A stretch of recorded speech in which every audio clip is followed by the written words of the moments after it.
Hey, ladies and gentlemen, welcome to another edition of the Wrestling Marks of Excellence here on Fox Sports Radio 96.9 FM, 1340 AM. With me always himself is the Wizard nephew, Corey. What's going on, Wizard? What's up? I also got my main man, Champ Creed. Can't wait for the name drop today. Do we get the new name drop? Next year, next show. Yeah, next that's what I was going to say. It had to be next year. Yeah, it got to be next year. It got to be next year. Hey, but we're going to talk tonight about, year 2020, what it was in the world of professional wrestling. A lot of things kicked off in the world of professional wrestling and happened in the world of professional wrestling in the year 2020. Some things that we thought we would never see in WWE, whether it's AEW, Impact Wrestling. One of the things I want to start off with was, let's start off with January, the Royal Rumble, 2020 Royal Rumble. We saw a lot of surprises and things that have happened since the Royal Rumble that impacts today.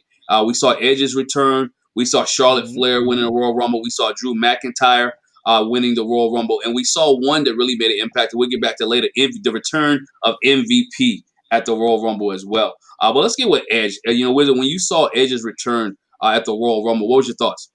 I thought it was pretty cool. I thought it was kind of, everybody had already talked about how he's been gone for 9 years and everything, but I kind of go back to actually SummerSlam because the wheels started turning for me then, because during the pre-show when he came out and he speared Elias, I was sitting there and I told my boy, I was like, whoa, like he just speared Elias. I was like, right. For him because for him, he couldn't do anything. So for him to spear Elias, I was like, oh, okay. I was like, something's brewing here. And then the other thing was that he was going, to me, it's almost like a kind of a filter with when somebody's saying, oh, I haven't re-signed or I'm not coming.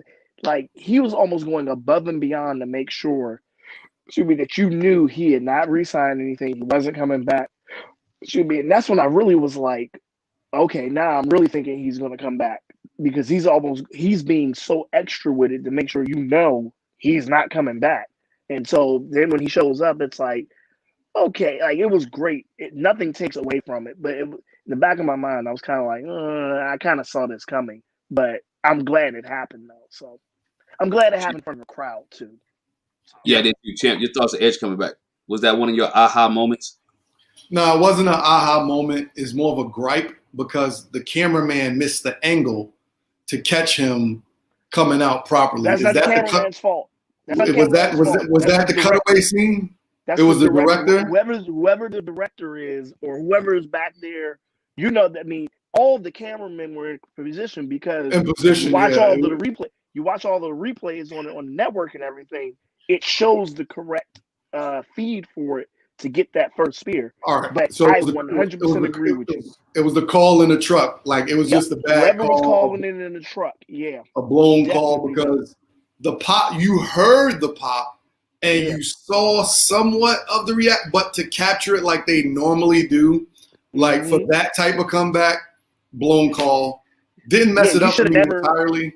Yeah, exactly. Yeah, it didn't mess it up for me entirely, but it did take some steam. That's what I remember. That was my takeaway from the Rumble. And you're exactly right, because if you think about it, in that moment, we're all saying it in hindsight, but in that moment, you would think, like, okay, you've gotten enough fan reaction footage that Edge is walking to the ring, you just stay on him, period. Yeah. Like, there's no need to cut anywhere else than on him. You got the fan reaction when his music hits.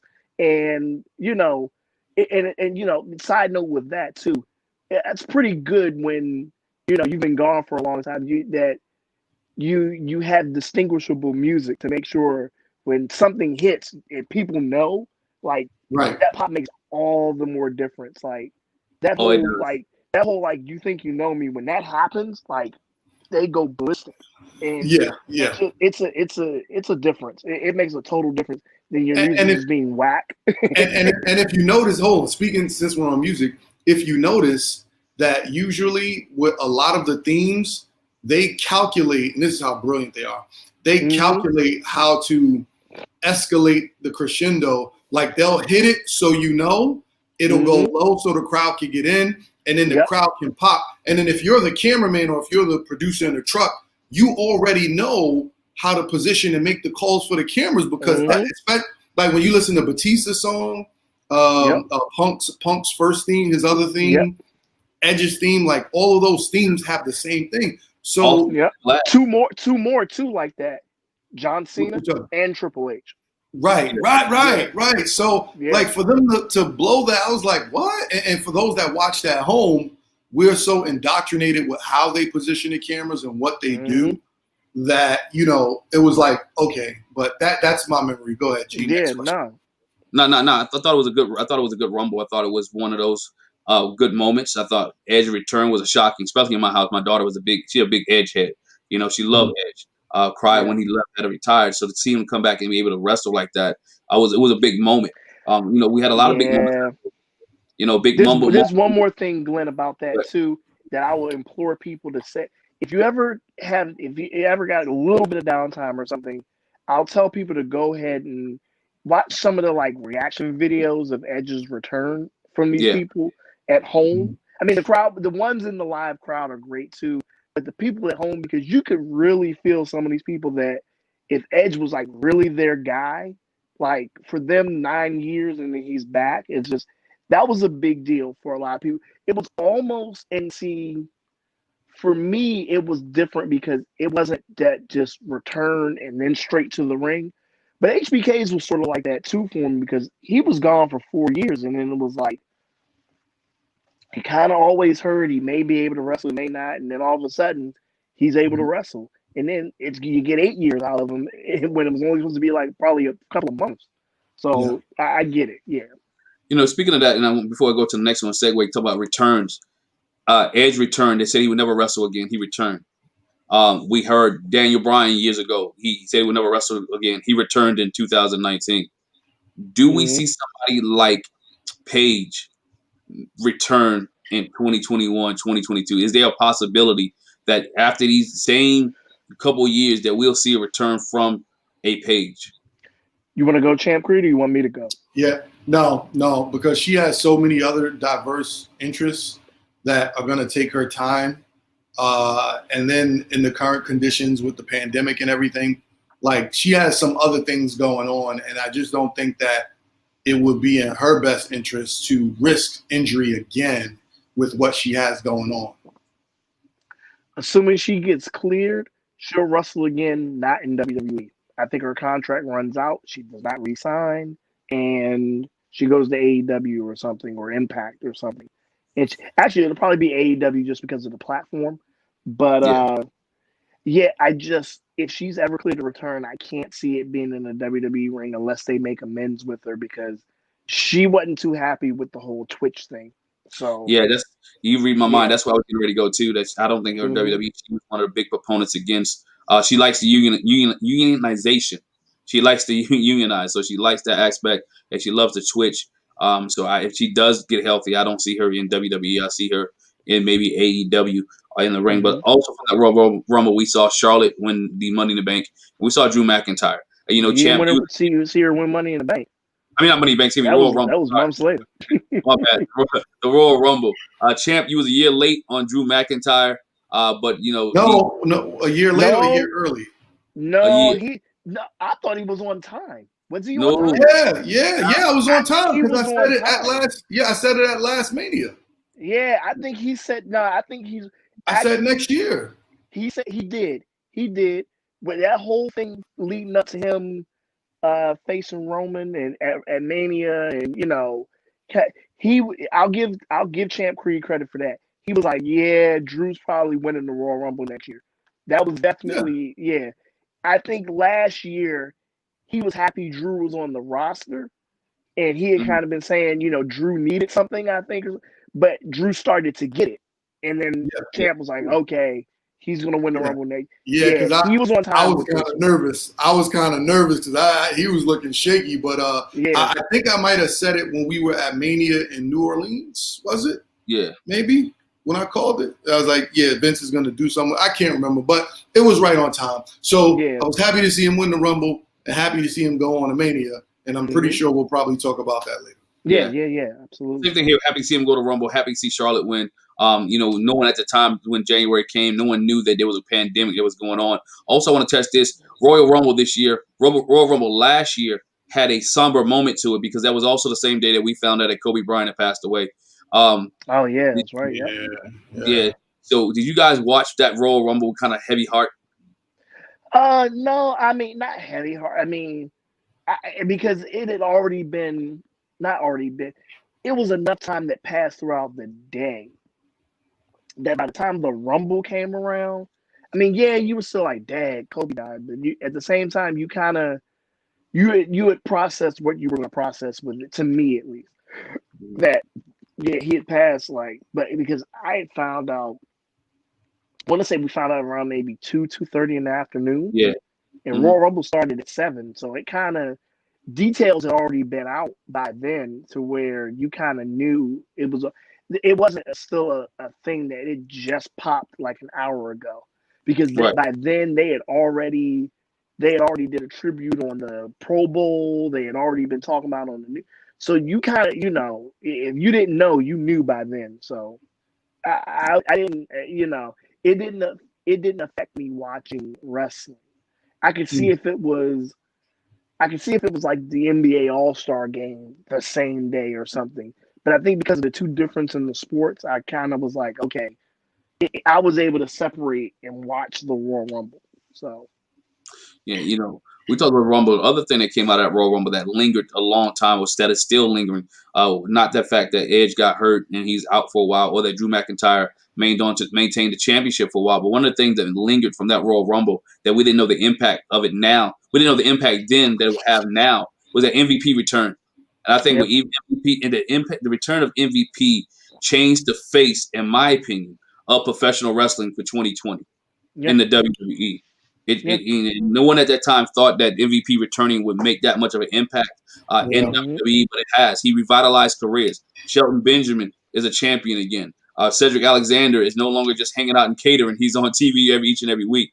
Bobby Lashley is not hanging out with Lana. You think about it, that was his last storyline before getting with MVP. The Lana storyline was horrible. Now you have MVP. Bobby Lashley is your U.S. champion. You have Cedric Alexander and Shelton Benjamin as your tag team champions. You have MVP who's recruiting and in making the African American athlete. He made Apollo Crews relevant, even though he never joined the Hurt Business. But Apollo Crews had major storylines with the Hurt Business. I'm gonna tie something into that, G. That was not so much a product of MVP, not taken away from that. That was more of a Paul Heyman doing, because Paul Heyman was still in charge of Raw at that time. Apollo Crews, Aleister Black, so I forgot what else was going. Those were all Paul Heyman guys in a sense, going into what Paul Heyman was running Raw as. And then all of a sudden, Paul Heyman's removed. Apollo Crews loses the U.S. Championship. He's nowhere to be seen on SmackDown. I mean, that's where I think that was. But the MVP thing, we almost still didn't get that even after him returning to the Royal Rumble, because I don't think he was on a long-term deal when he came back. No. I think it was an appearance, because if you remember, he wrestled Mysterio the next night, and as far as we knew, that was pretty much his retirement match. Right. Yeah. And then the pandemic hit, and then the storyline changed, and so they needed people, and MVP was there, and it became a buzz. It started becoming a buzz. Started talking to people backstage, and he started maneuvering, doing different things. And I think that's what it became essential. So what, we got something here, and they realized they had something with MVP, and he took it to another level where we ended up now with major champions being African American. We closed this year out in 2020 with more African American champions than I can ever remember. Yeah, that's it's something. It's different. I think it's a good move by them, whether it was on purpose or accidental. I mean, to keep it still going, pretty good on their part. So I'll give them credit for that. Absolutely. Yeah. Champ, your thoughts on MVP and the thing that he's doing, and that he had helped start on Monday Night Raw. Yeah, I mean, listen, I'm pretty sure that no one thought that he would have this much of a impact, so to say, for this year. But look, you kind of had to improvise on the fly, and you had to go with who was there. And fortunately for them, he was there. and he's already been through their system to where he could easily adapt to what they were doing and how they were changing things. So it was a right place, right time kind of situation. And on both sides. On both sides. Yeah. And like, I mean, the kudos, I'm pretty sure that there were bonus checks given to the guys that were there down in Florida that could make it. And he was just one of those in the right place at the right time and already in the system. So, I mean, I'm happy for him. I'm happy that things worked out. And we'll talk about the whole black champion thing, I guess, as we move further along in this show. But great. I have no complaints about it. Yeah, and MVP also was that, latching on to what you just said, Champ, right place, right time, was that, like, not only, for WWE was fortunate that he was there, he was fortunate that, I guess, in a sense, he didn't have anything to do pretty much, in that he was available for WWE to even use. Because, no pandemic, February comes around, WWE's like, okay, well, we appreciate your appearance. We don't ever even get them because they don't need them.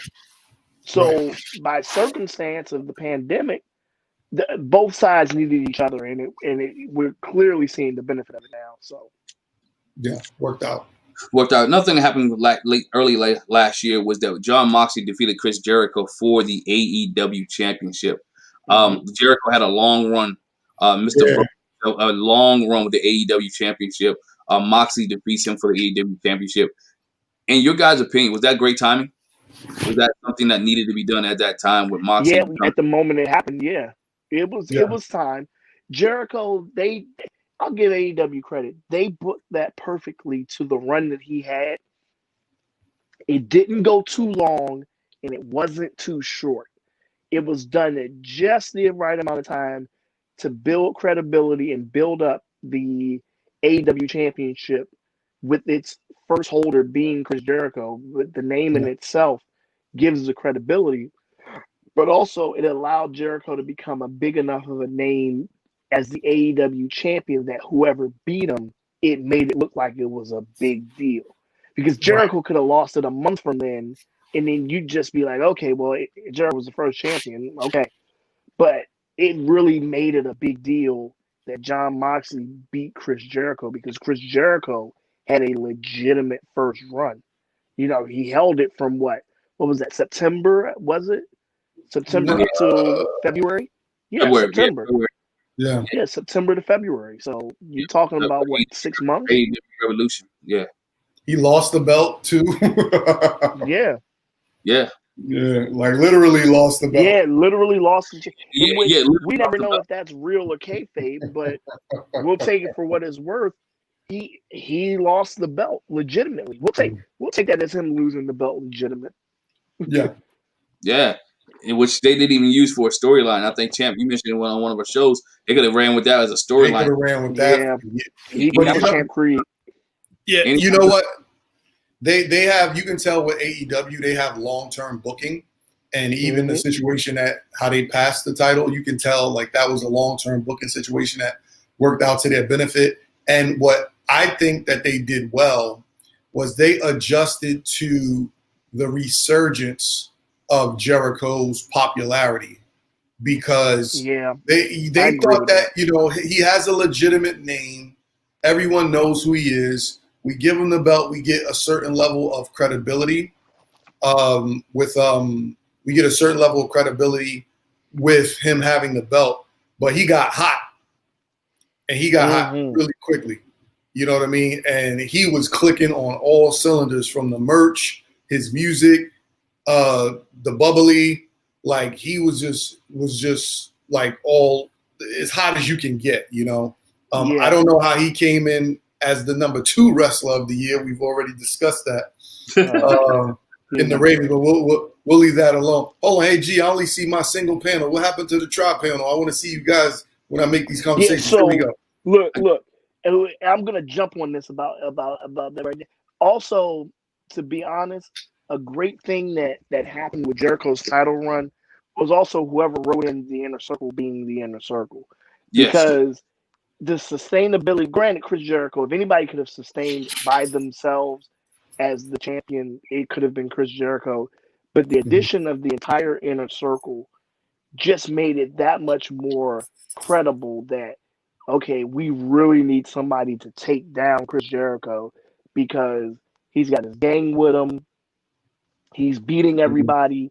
He's the champion. Like, it just made it that much more of a thing that, okay, Jon Moxley is gonna be the guy. Yeah, you know that whole Moxley, the loose cannon, for lack of a better term, with him taking down the whole group. He this the Brian Pillman. Like this is the 2020 Brian Pillman. 2020 Brian Pillman, and he taking down everybody, and I think that worked well for him there. From the same city too. Yeah, from the same city. You know, so it worked well because of who he was and from WWE. Only thing my thing was, my thing was you went from one WWE champion to another former WWE champion to another WWE champion. And AEW has always been my biggest thing, even here in 2020. They haven't built any stars to sustain themselves for the future. That world champion type star. It's only been 1 year. They're doing. I gotta agree with Champ on that one, G-Lo. It's only been 1 year, and you gotta use who's there right now. And it went from Jericho, it went to Moxley, and now Omega has it. And the next guy to get it, in my opinion, is going to be Adam Page. It's going to be Adam Page. Adam Page is the next one. Yeah.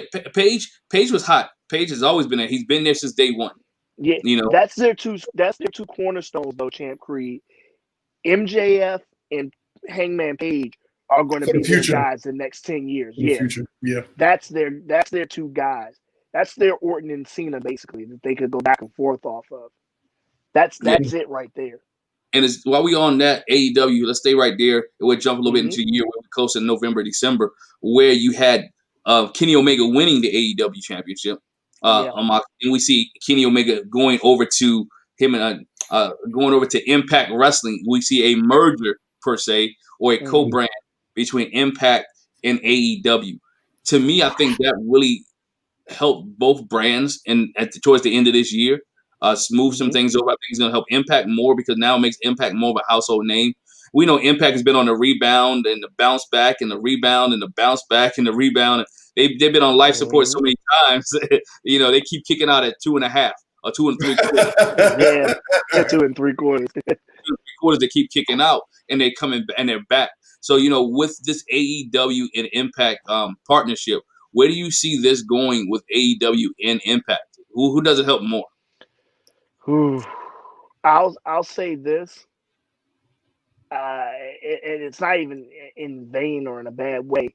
Which we'll get into, the Brodie Lee situation, I think threw a small wrench in there because everything was flowing on one accord, and then you kind of to break that stride even for a week. And like I said, this is not a bad thing for, because of the situation, but to break that stride for even a week, they got to make sure it bounces back twice as hard because they lost a week of momentum.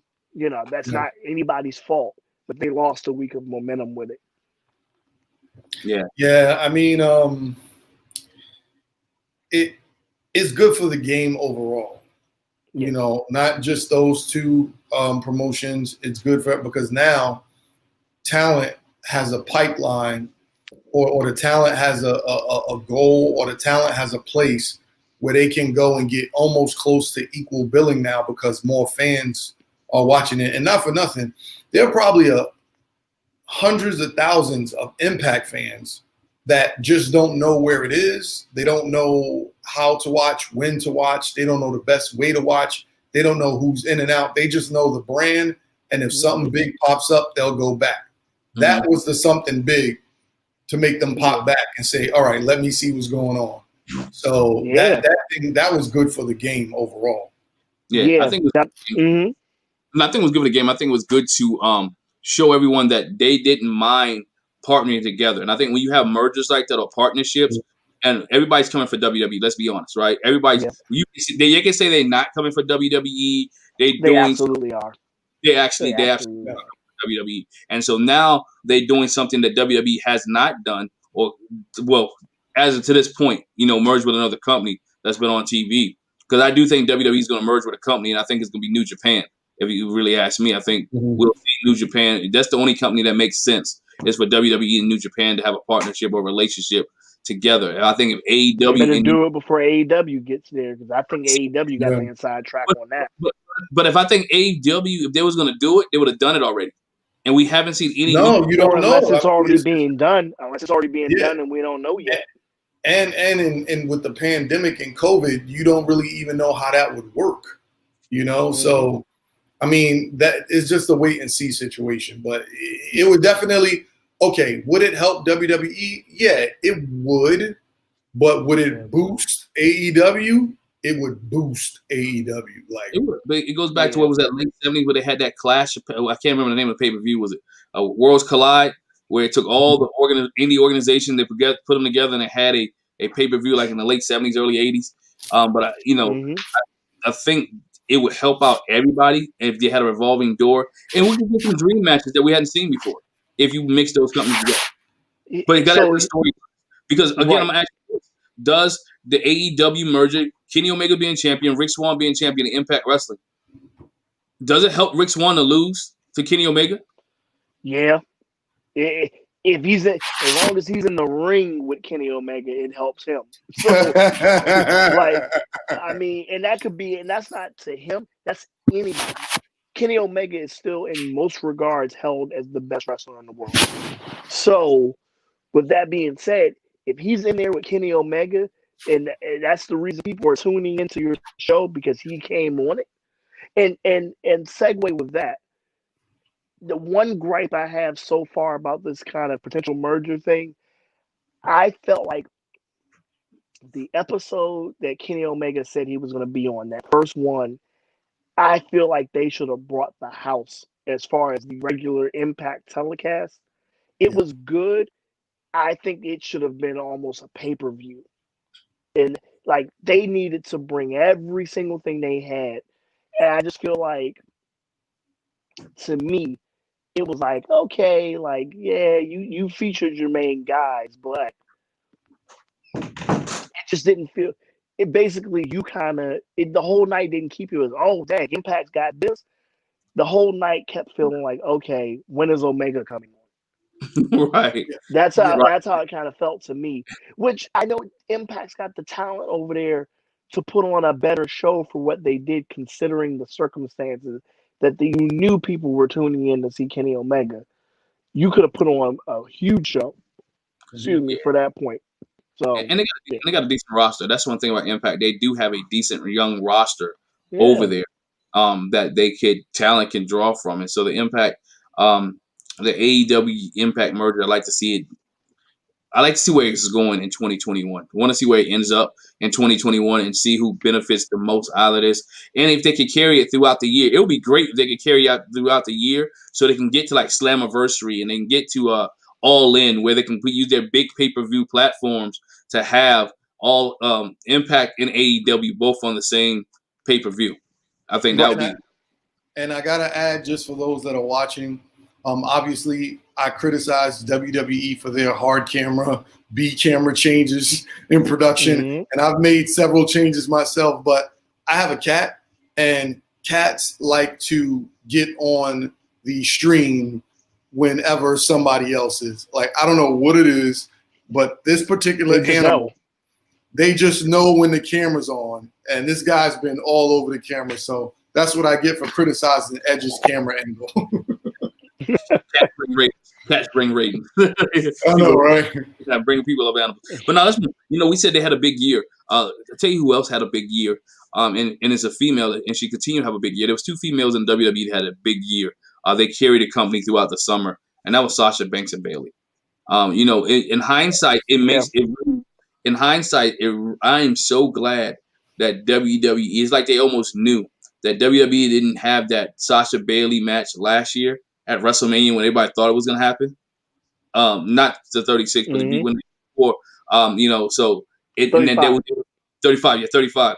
And they was able to carry their feud over the summer because it kept our interest over the summer in WWE with Sasha and Bayley being tag team champions, with Bayley turning on Sasha, which was great because everybody thought Sasha was going to be turning on Bayley, and so we saw that, and we culminate with Sasha Banks being the SmackDown Women Champion and holding all the titles in 1 year. Was it your thoughts on Sasha? Well, she at least, that's the thing. She at least held on to it throughout. Throughout her first defense, at least. The Royal Rumble is going to be very telling because if they're building up to try to do Sasha and Bayley again on the stage of WrestleMania, only thing I can think of is that one thing's for sure: you have Bianca win the Rumble. I can't see anybody else winning the Rumble other than Bianca Belair. If that's the case, though, and you're going with, because me personally, with the run Sasha is having, I wouldn't put her in there with Bianca Belair because I think the support's gonna. Sasha's got a pretty big fan base. Right. I just think from a kayfabe standpoint, I think Bianca would wipe the floor with Sasha. I think Bianca's got to go. I think you have Charlotte beat Asuka for the Raw Women's Championship. You have Bianca go again. Wait, again? Challenge for the. You would have Charlotte beat. Because it would. She beat Asuka at Mania 30 what? 4. 34. She beat her. So you would have her beat her again. Yeah, to have Bianca take the belt off of Charlotte, I wouldn't have Bianca in there with Asuka. I don't think that's the. I don't think it comes off as special. Wait. So you're saying Bianca. Wait, so you're saying Hot Shot put the jetpack on Bianca and give her the belt at this Mania? Yeah. Oh wow. Yeah, absolutely. Yeah. But the other part I was saying, which could have been probably why it was confusing just now, I was saying I think they're gonna do Sasha and Bayley again at WrestleMania. And that way, if you have Bianca win the Royal Rumble, have her switch brands and go after Charlotte as the Raw Women's Champion. I don't see Bianca versus Sasha working right now with Sasha being a face because there's too much momentum with Sasha being a face right now. All right. I think you have Charlotte be the queen. Be Charlotte Flair as only she can be, and have Bianca be the hardworking Bianca to knock the queen off her pedestal. Well, here's my thing.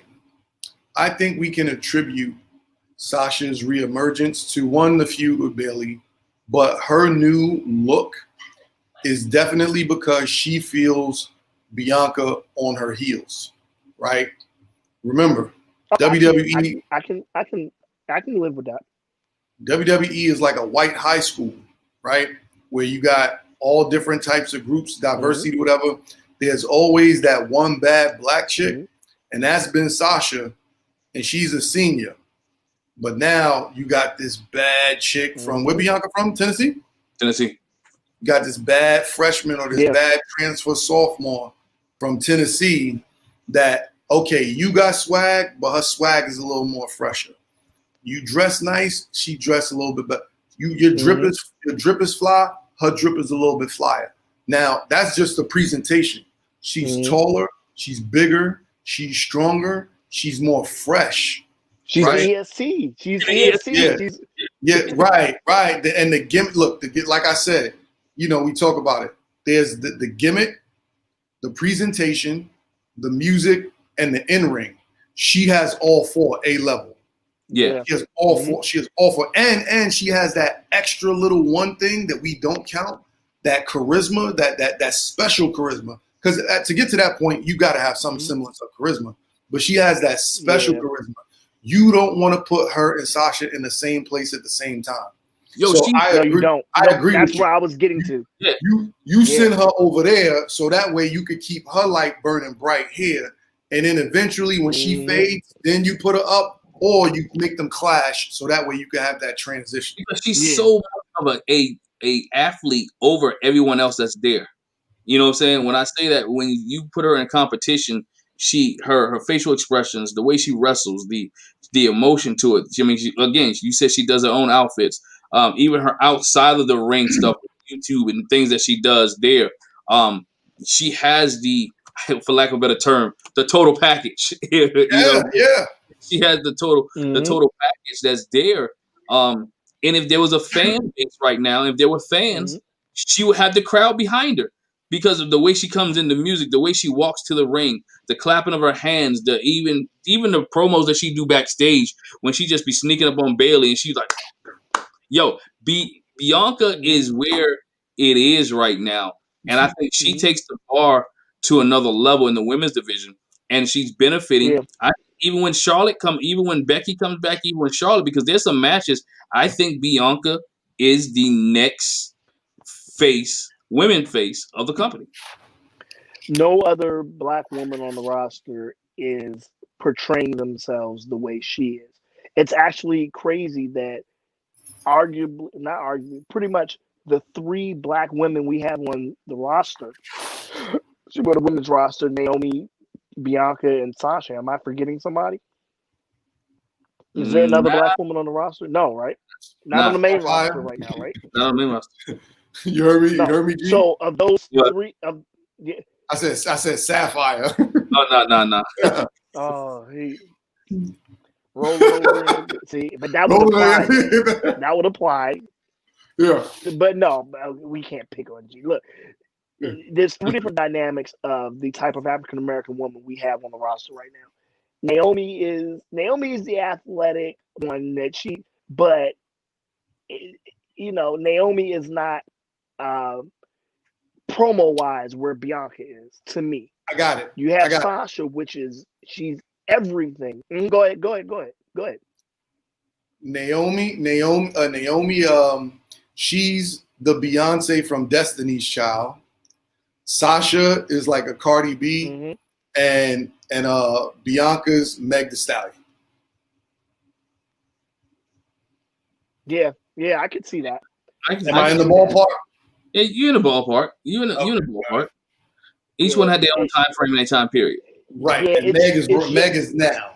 Meg is now. And see, I'm just hoping that Bianca is the one having enough creative control that she's keeping her black womanism exactly where it is, that it doesn't get too ghetto or it doesn't get too hood to where it's like, okay, people are just turned off by her because it just seems like she's, and it's sad, but almost like she's acting too ghetto or something. But I don't think they write her promos.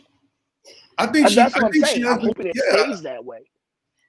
I hope it stays that way. She has it. She has it perfect right now that it doesn't go over the line to where you're just like, okay, she's not being extra now. It's perfect. It's perfect where she's at, and I think she knows her timing. She knows her mark. She knows where to come in at. She knows how to handle it. She knows how to do it in the ring. She knows just even the announcers, when you listen, know how to. You can tell they've talked to and know how to do some research behind it. Where you got the Corey Graves who talks about it as he comes to the ring. And so he knows how much Corey Graves is skip. Let's be honest, right? Corey Graves, he knows a little something. He knows he's there a little bit, so he knows how to accentuate her as she comes to the ring and to build her up. Even with this feud now with her and Bailey, you see how it's where it's going to. Bianca's going to get that moment. She's going to get that win over Bailey. It's going to be something. You guys really want to know what this is looking like when she's on the camera with these people? It's looking like how it was when Rock left the nation and was on camera with everybody else, and he was just this much cooler than everybody else except for Austin, right? Yeah. That's what this is looking like. Like, it's just another class of swag that when she's on camera, like she's making it's one thing to make the heel look a certain type of way because that's part of the story. But then it's another thing from the visual. It's like, yo, she's just another level. Like, what can't? It's nothing you can do. You know what I mean? To compete at this point. Yeah, and you know what else they do? That every once in a blue moon they do it, and they do it just enough that it also looks cool and accentuates the persona of the black woman as well is that every once in a while, Bianca will check whoever is even thinking about talking about Montez. They blur that line just enough that she is also like, listen, yeah, that's me right there. Also, like, don't mess with my husband. They blur that because what they did with her just enough with her and Zelina before Zelina was like, go. Right. Just enough where it was like, whoa, like, yeah, she a beast, but she definitely a rider for her husband too. Like, she'll check you for her husband too. Like, yeah, I think that everything they're wanting to do, it's like they had Naomi do that too, which worked for Naomi. Whenever they had Naomi check somebody about Jimmy Uso, it worked for her. It was some of the best stuff that she was doing at the time she was doing it, because it was like it showed the reality side that, you know, she just wasn't all about, you know, glow time and, you know, jumping around and, you know, being athletic. It was like, yo, like, you mess with my husband, like, I'm gonna have to, you know, put hands on you. And I always thought that was a cool thing when they do that with the women. It made it make sense, but I think they took it a little too far with, what was it, Mandy Rose? When the whole see, that's where they overdid it. That's where they overdid it, and Bianca is benefiting from that. Bianca is benefiting from that because now they know what not to do. That's why I was saying they do it just enough that they blur it every once in a blue moon. She'll remind you that Montez Ford is really my husband. You mess with him, you mess with me. And so she will be. I think she will be a future star, and she is a star now. I think she will be by this time next year WrestleMania, that she's already captured either one of the titles, SmackDown or Raw Championship. If she doesn't win the Royal Rumble, I do think she gets Money in the Bank. If the Royal Rumble doesn't happen, I can see her being a Money Bank champion. But I think the Royal, it's one of the two. You're right. One of the two. I can't see now them not giving it the Rumble to her unless somebody else returns.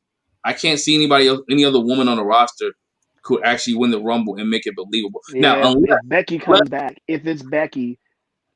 Yeah, I don't think she'd be back. Too soon. Unless because they haven't done this with the women. I think so too. I think so. Wizard, check me if I'm wrong. They haven't had a woman who lose to cash in and lose the briefcase. Cash in Money in the Bank. Yeah, any woman who's cashed it in has won, right? Yeah, That's a perfect record with the women. Yeah. All the women have won. Unless you want to do that, and that might be too soon because we're only on I believe the fourth Royal Rumble, Women's Royal Rumble, third. Yeah, fourth. Yeah, fourth Women's Royal Rumble, so it might be too soon. For that, even with the Money in the Bank, so it might be too soon for that too. But you don't want that to happen. I'm thinking about women now probably be in the title picture. Besides Bianca, I don't come to too many women. It's not too many on that list. No new faces. No new faces. It's no new faces. Charlotte, she can be there anytime she wants to. Not ones with an impact. There'll be new faces, but there's not a new face with enough of an impact that you justify them winning the Royal Rumble. Yeah. Right. Definitely not. Definitely not. Want to touch on this? We talked about the pandemic this year. We saw WWE do some new things with the pandemic. The Thunderdome, which was a good experience. I think we've all had the chance to experience the Thunderdome. It was nice, but it's not something I have to do every week. And my thoughts, I only did it the first couple of weeks, and I was done. I haven't been on since. Yeah. Not my cup of tea. Yeah. I mean, you're really not missing anything. I only did, like I said, I did it for that first SmackDown that they did it. The first time they did the Thunderdome. I did it then, and then I did it for SummerSlam, and then I did it for Raw. After that, I was over it. I was like, I'm done. Definitely not. So we had a pandemic. Let's talk about this real quick. Some new, more relevant news. We know over this past week, Brodie Lee passed away. And had some lung complications with AEW. AEW did a memorial service for him, which I think was great. By all means, I think what AEW did for Brodie Lee was great. I think they did an excellent job with the family, with the wife, everything. I even think what the WWE did for him was great also. Even with Xavier Woods, if you watch Talking Raw or the Raw talk show after Monday Night Raw, Xavier Woods has some good words about him. He also had the armband on. You guys, what is one of your fondest memories of Brodie Lee? For me, for me, it was him on the Chris Jericho podcast because it was a thorough explanation of his time, of his tenure, and when I heard him speak, I was surprised at how eloquent, articulate, and insightful he was in the manner in which he communicated, his character, his thoughts. Well, he's from New York. He's from New York. It's not like he played the Southern drawl character so well that you thought, he's not that smart. No, right. I was blown. I was like, oh, okay, all right. And I was taken aback by it, but I was really intrigued, and I listened to it from the whole thing. And I didn't watch any of the tribute shows yet, just because it's been a year full of a lot of grief, and I really not ready to process that yet. But that's the thing that stood out to me. And then I also know people that personally knew him, and they express things on their social media. So it's just a loss amongst the many of this year, unfortunately, and untimely. So that's all I got to say about that. Yeah. Wiz? I think about, honestly, as weird as it is, I think about the opportunity they missed with the Luke Harper face run from 2017. Oh, yeah, man. Organic. Yeah, that's what I think about. Yeah, they kind of dropped the ball with it. Was that patch of Luke Harper right before they changed them to the Bludgeon Brothers, right after him and Randy were with Bray, and then they broke off and Randy became champion. There was a bit of a stretch in there that Luke Harper was going as a face when he had the black tank top on, and he was a little bit more cleaner looking, and his ring, at that time, that's when you thought, okay, they're really about to go with Luke Harper on SmackDown, because he was over. And was for them not to go anywhere with that, and then they just take them off and they repackage them as the Bludgeon Brothers, it's kind of they missed an opportunity with that. So that, they did, I feel about what could have been with that. They did, but I do like the fact that he did get a WrestleMania moment, with the Bludgeon Brothers. Yeah, I think he would have got one as Luke Harper.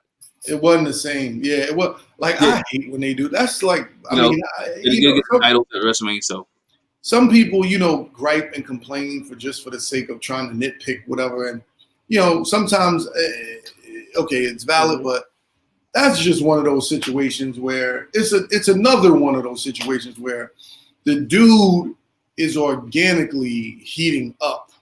Organic. What's the problem of going with? I would just love somebody to explain. Do they need time to get the merchandise ready or something? Because it's, again, I think we talk about all the time. Even it happened with Daniel Bryan. When Daniel Bryan organically got over, they try to cool him down. You know what I'm saying? If you can even go back down into the 80s. And they shot themselves in the foot with that. Well, yeah, when Jimmy Superfly Snuka organically got over, they tried to cool him down. When the Junkyard Dog was more over than Hulk Hogan in the 80s, they cooled him down. This guy was over in the WWE and could not win a championship. The Dog was over everywhere he went, and he couldn't get a championship. So it's just that if it's not WWE grown or they not for it, they'll cool you down. We talked about it before we came over here. Yeah. Look at Enzo and Cass. Corey, we was there the night that Enzo and Cass appeared. Yeah. It was deafening. That was huge. It was huge. Enzo and Cass came in with much buzz. Way over. Yeah. When I say way over. I mean, you talk about cooling down. You talk about cooling down. Is that Zack Ryder how that feels? Yeah. Oh. Yeah. Zack Ryder. I'm talking about that's like ice bucket cool down right there. You can do a whole show on Zack Ryder about how forthright he was beforehand. When you go back to the YouTube stuff, because think about it, they're shutting down YouTube now, and Ryder was doing it years before. Ryder was the guy that before YouTube was cool. Zack Ryder was on YouTube, getting over. You know what I'm saying? We always joke about it. Zack Ryder was his own worst enemy because he couldn't change a tire. Yeah, and then he still found a way right to get over. Or he get pushed over and the man steal your girl. You don't punch him in the face because it's John Cena. Just again, you talk about the realistic stuff. That more than the tire changing really got to me. I'm like, yo, you just watched him kiss your girl, and you did nothing. Was that a rib? John Cena, like that. Yeah.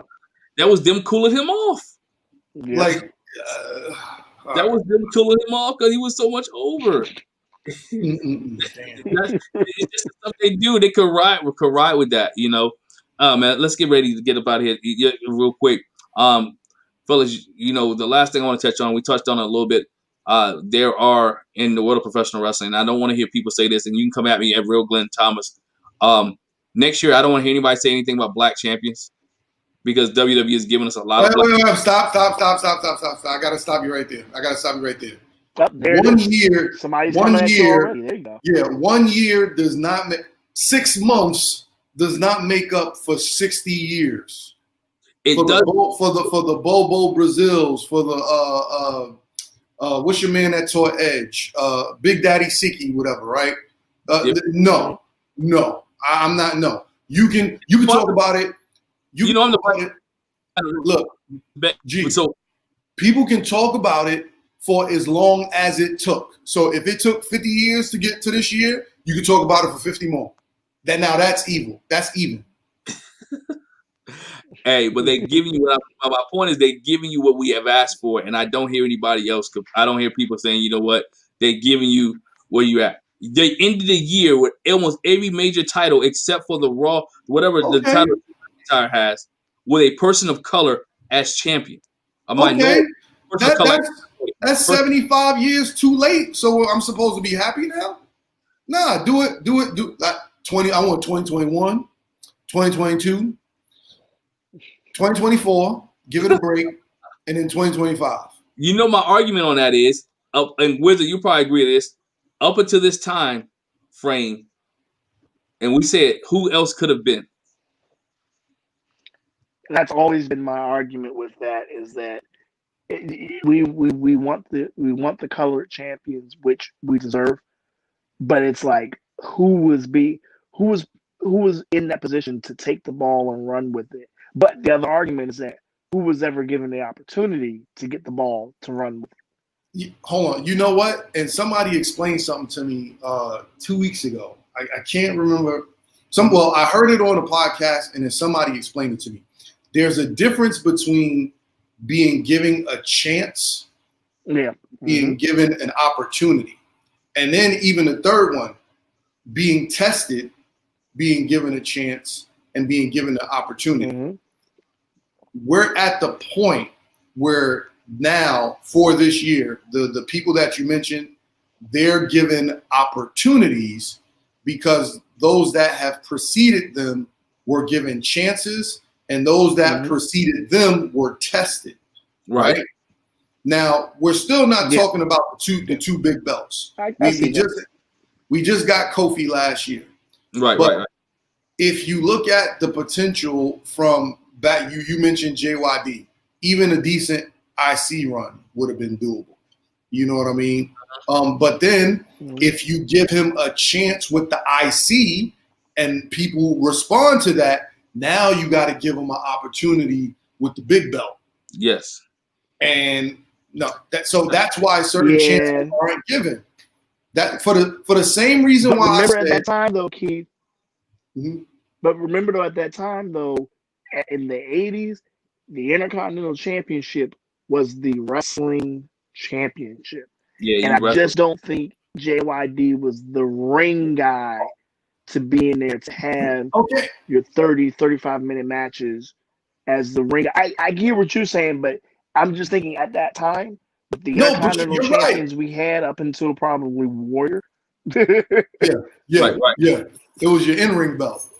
Yeah. But check this. That IC title also was responsible for those shows and trying to sell seats and tickets. Yeah, the B shows. Yeah, the B house shows. Yeah. Yeah, it'd be house shows. Right. So And if you know, so even if you know that he had a limited moveset, like some other people that we know that had the belt, right? You still you're right. You still can't give him the chance, because then that raises the question of him being given the opportunity. But if you do want to go back and you do want to look back to say who could have, I'm pretty sure RIP Dr. Shabazz, I'm pretty sure he could run down a list for us, and maybe we need to do some retroactive or alternative history, which is, I still got that that article, What If Vince McMahon Was Black? I think I should do that. We should do that in a podcast format. We might need to drop that. Yeah, well, yeah. One person, just for sure off the top of my head, we could have had a great Intercontinental Champion, Bad News Brown. That's for sure. Yes. Yeah. Bad News Brown could have been a great one.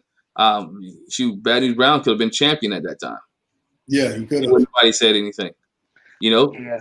The black Stone Cold before Stone Cold.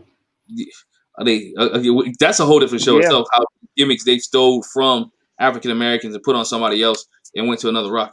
Well, I wouldn't say necessarily stole, because took.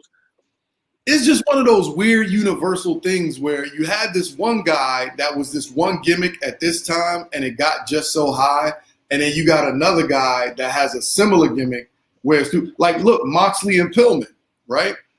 Pillman had that same gimmick, and no matter what, like even if he didn't pass away, I just don't think that he would have gotten the chance, I don't think he would have got. Excuse me, because when you're white, you don't get tested, you get chances and opportunity. Right. I just don't think that with the roster at the time, the opportunity he would have got would have been limited, whatever.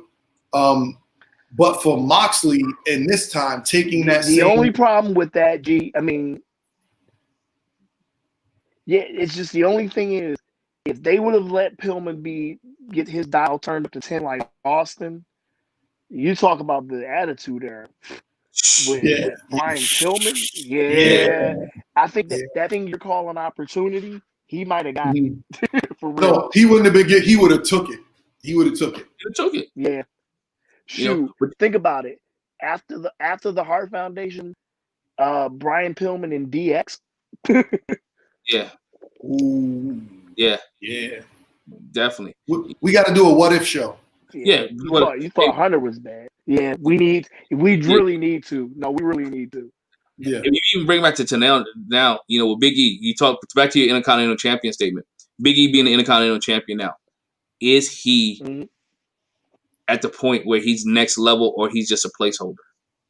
Do we see Big E going to do you see Big E going to the next level? Because we said it was the Wrestling Championship.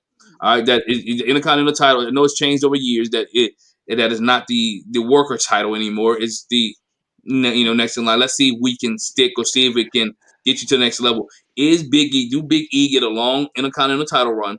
And does this pan out for Big E to become an opportunity at Roman Reigns? Yeah, I think Big E won't win the Rumble, but this is Big E's stepping stone to Money in the Bank. I think Big E is probably going to be the one that wins Money in the Bank. We're about 6 months out, but I think it could be him. I really think it could be him. Yeah, he's legit. He's done everything that they have asked of him and more. I mean, even look at, didn't he have a brief run when he was like coming off the heels of being Dolph's bodyguard? Yep. Yeah, he run. Yes. Yep. Yeah, he did have a run. Yeah. So you look at the time. Wow, what year was that? 2014. 7 years. Okay. Yeah. 7 years. Okay, so you look at that time gap. 6 years. So you look at the time. Well, going on to be 2021 to be tomorrow. Yeah. But you look at that space in between and the success that he has had. Like, so yeah, he's bona fide, he's certified, he's there. It's just going to be, what do you do? Okay, for this generation, it's been established, like we said, or like I said, Vince likes men with long hair and beards, mostly white. You know, that's his thing. That's what he feels the rugged representation of a man in a champion should be in this time, in this era. And there's nothing wrong with that. There's nothing wrong with that. So I believe that we're going into that thing is where you're going to build certain people up to be the nemesis of Drew, the nemesis of Roman. And without a crowd, I just don't think you can gauge how somebody could be that breakup. Because now you're writing for all you're basically doing is writing for television, right? You know. So if there was a crowd and an audience, and if it was how it was, I think Big E would just it would just be he got it because the crowd would be behind this so much, you know. Yeah, but because it's more of a studio production show, I just don't think that it's gonna pan out that way for him to get to that next level anytime soon. But I will say before I finish, and this will be the last. Well, actually, I'll save it for when you ask up. I'll yearly wrap up whatever you're gonna do. So I'll save it. Go ahead. So you already segued to it, champ. Yep. Let's give you your yearly wrap up, my man. Go ahead. My yearly wrap up is, kudos to the performers that enable us to do this show. We've been fans for this for a while. We've been doing it. Look, man, do you know that yesterday was yesterday might have been the 10th anniversary of our show. Yeah, we've been doing it for a minute. Yeah. This is like yesterday was 10 years, and the way that I know is because that's when Brock fought Overeem, and I remember calling in. Yeah, that was like my first. Yeah. Mm-hmm. Yeah. So we've been doing this thing for 10 years, and hopefully we can do it for as long as possible. You know what I mean? But we're gonna have to talk about like what next year could be for us. But what last year was for the game, it was good. Despite everything, I am happy with the landscape of the business, of the television programming, of the shows, of the diversity, of the champs. And one thing changed not one thing, but one star or performer that I have completely flipped that I didn't think I would, that I'm pretty sure, Wiz, you will take solace and happiness in this is Adam Cole. I see, no, never. I see Orange Cassidy. No, I thought he was cool. I see Sami Zayn ending next year with the big belt. Yes. I will say I didn't like this guy. I didn't like anything about this guy. Like I knew him as El Generico. You're cool. But what he has done this year, he has made a believer out of me. And I can't see him leaving 2021 without a title run. Even if he gets it at Survivor Series, whatever, okay, he has put himself in a position and drops it in the Rumble. Yeah. He has put himself in a position as to where should something happen, his number's going to get called. Should they need to pivot on the fly, his number's going to get called. He's my money in the bank pick right now. He's a money in the bank. Like I really don't see this guy not. That's another one. Money in the bank. Yeah. Yeah. That's another one. Yeah. It's going to be somebody this year. Otis. I got him winning. Listen, I have him winning the Rumble. To me, yeah. It depends on who I can't see him going. Right. I can't see him going against Roman. Maybe somebody on Raw, but I can't see the Roman. Whoever faces Roman at WrestleMania, he can go against Drew. He can go. Yeah, he can go against Drew.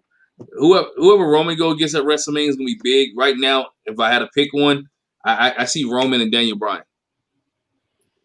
Yeah. You know what? If Daniel Bryan doesn't fight Roman at the Rumble, Daniel Bryan could win the Royal Rumble. I really think so. Yeah. Yeah. Hey, what's your closing thoughts for this, 2020 and what you expect for 2021? Man, if you could, I'll put it this way. I had an opportunity to go to the Royal Rumble, and I was like, I'm good because I'll be going to Elimination Chamber. I'll be going to WrestleMania. I mean, hindsight's 2020. No pun intended. But it's like, dang, I should have went to the Royal Rumble. But it was. I mean, all in all, it was pretty much this year. It made WWE really rely, their creative team to really rely on their brains and put out television, because it showed everybody the other aspect of the business, that yes, the crowd is involved and your voice is heard, but it showed the business side that they have to run a business and they were affected by the pandemic just like everybody else. Yeah. Even though it's so weird and funny that WWE has never publicly acknowledged the word coronavirus or COVID-19 on their television programming. But Right. it's, other than that, I mean, they did what they had to do, and they consistently put out product every week to where you knew it was something different, but you still felt like they were trying for you. So big ups for them. Yeah. And what's your thought for 2021? What you expecting to see?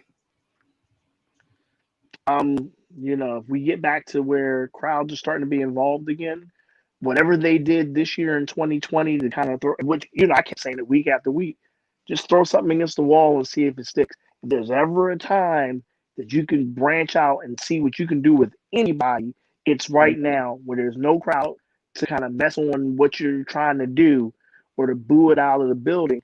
You can let it run a little bit and see if it works. And, they did that a little bit. And so now when the crowds come back, you kind of know you've got new, much like Champ Creed just mentioned, Sami Zayn is an A+ player now for them. He is a go-to guy now. He's a go-to guy now. Where a year ago, you were, maybe like, okay, we're in creative. What do we have for Sami Zayn? Now it's a situation, they're in creative. We're like, okay, we have to make sure we have Sami Zayn on the show some kind of way. Last year he was hanging out with Sasuke and Cesaro. That's what I'm saying. Last year he's the mouthpiece for Cesaro and Shinsuke. Now he's put himself in a position that he could be in the main event or be in a title match, and nobody's like, why is Sami Zayn there? Right. Nobody's going to be saying that. He's justified now. He's justified. Made man. He is, man. I think 2020 showed us that one thing. If it showed us anything, it showed us that WWE, AEW, Impact Wrestling, Ring of Honor, all these wrestling organizations can maneuver on the fly, but the WWE does it the best, in my opinion.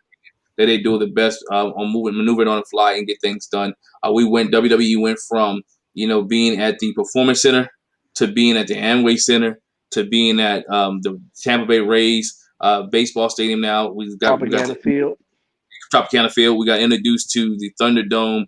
We got introduced to some great production value. There's no better production stuff that we've seen between Edge and Bray Wyatt. We've seen some great production value stuff. I think, Wizard, you said it made everyone step their game up, writers included. We saw people that, man, even to the point where we saw Selena Vega, Angel Garza, and all those guys on TV every week. Street Profits. Shout out to the Street Profits who made themselves during the pandemic, made themselves household through the pandemic. With everything that they've done, they became stars in the midst of the pandemic. For being at the right place at the right time and being willing to work each and every week. So I think that's one thing I'm seeing. AEW, how they're developing stars. I always give them a hard time about developing stars, but you're starting to see some of the younger talent get more TV time, and we can see them grow. Impact Wrestling, by building a great roster in the midst of the pandemic. And, they have a great roster, a solid nucleus, and having some good storylines. Even though when Tessa Blanchard tried to, take them hostage, they still were able to work through that. So it's good to see that wrestling still flourished during the pandemic. Entertainment still kept our attention, whether it's 3 hours on Monday night, Tuesday night, Wednesday night, whether we watched WWE Network. That's another thing I want to give a shout out to WWE to having some great documentaries this year on the WWE Network in the midst of the pandemic. The Undertaker was great. Keith Lee's was great. The one with Bailey was excellent. You haven't checked none of those out. Usos. So it's the one on Edge. Edge Return was an excellent one to watch. So they've done some great things in the midst of this pandemic. So if you get a chance, go check that out. No, we don't. I love to get sponsored. We're not sponsored by WWE Network, but I had it since almost day one. But it's something's great to watch. The content's getting better. Wrestling is getting better, and I'm looking for bigger and better things for 2021 from Sami Zayn. I'm going to tell you who else I'm looking for things for in 2021. I want to see Otis go a little bit further in 2021. That's another one I believe that they cooled down because Otis was hot during the pandemic, and I think they could take him to another level in 2021. And the biggest thing I want to see is in 2021, what does WWE do with two people? And those two people is Adam Cole and Velveteen Dream. I want to see what happens to them in 2021. And we know Dream has some issues. We're not going to bring it up here, but he's been cooled off a little bit. Want to see where they go with those two guys in 2021. Well, one of those guys, you could send him up to the North Pole for next Christmas Eve to work with the big guy that wears the red suit, and he'll match with the rest of the elves. And then what do you do with Adam Cole? Yeah. You're not gonna get on my man's like that. Either one of them. Whatever. And other thing is Keith Lee. Keith Lee will be a champion somehow in WWE. They high on him. Yeah. All right. With that being said, hey, join us next week. Same bad time, same bad channel. Make sure you follow us on all social media channels at WME Podcast on Twitter, on Instagram, on Facebook, on YouTube. Also, check out the podcast on iTunes, Stitcher, Google Play, Apple Music, wherever you get your podcast, wherever you listen to your podcast. Make sure you check out the Wrestling Marks of Excellence. Hey, Wizard, take us home.